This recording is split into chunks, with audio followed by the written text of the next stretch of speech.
ஒரு பே லீஃப், அதாவது பிரியாணி இலை எடுத்துக்கணும். மேல் பக்கம் வழவழன்னு இருக்கும், பின் பக்கம் அந்த நரம்பு மண்டலத்தோட சொரசொரன்னு இருக்கும். ஸோ இந்த மேல் பக்கம் நான் சொல்றது வழவழன்னு இருக்கிற பக்கம். அதுல ஒரு இன்ஃபினிட்டி சிம்பிள் போட்டுக்கோங்க.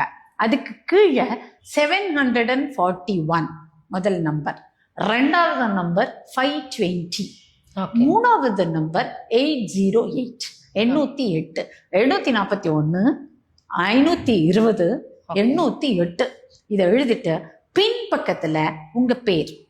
ஓகே, உங்களுக்கு வேணா அந்த விஷயம், இந்த வருஷத்துல நான் எதையோ செய்ய நினைக்கிறேன், என்னோடது இது பலமா பலப்படுத்த போறேன், ஒரு ஸ்ட்ராங் விஷ் ஒண்ணுதான் இந்த வருடத்தில் செயல்படுத்த வேணும்னு நான் நினைக்கிற விஷ் எழுதிடணும். எழுதிட்டு கொஞ்ச நேரம் உங்க கையில வச்சு அமைதியா அந்த விஷ மறுபடி யோசிச்சு பார்த்துட்டு அழகா அந்த கேண்டில்ல வச்சு அதை எரிச்சிட்டு அந்த பே லீஃபை ஃபுல்லா பண்ணலாமா இது? ஆமா, 1ஆம் தேதி அன்னைக்கே பண்ணிடுங்க. பே லீஃபை ஃபுல்லா எரிச்சிட்டு அந்த லீஃபோட அந்த இது இருக்கும்ல ஆஷஸ பூனு ஊதி அழகா அந்த பிரபஞ்சத்துல பரப்பி விட்டுருங்க.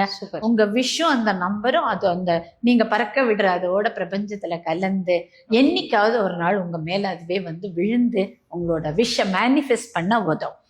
Super ma'am, super. ஸோ எல்லாருக்கும் 2026 வாழ்த்துக்கள்.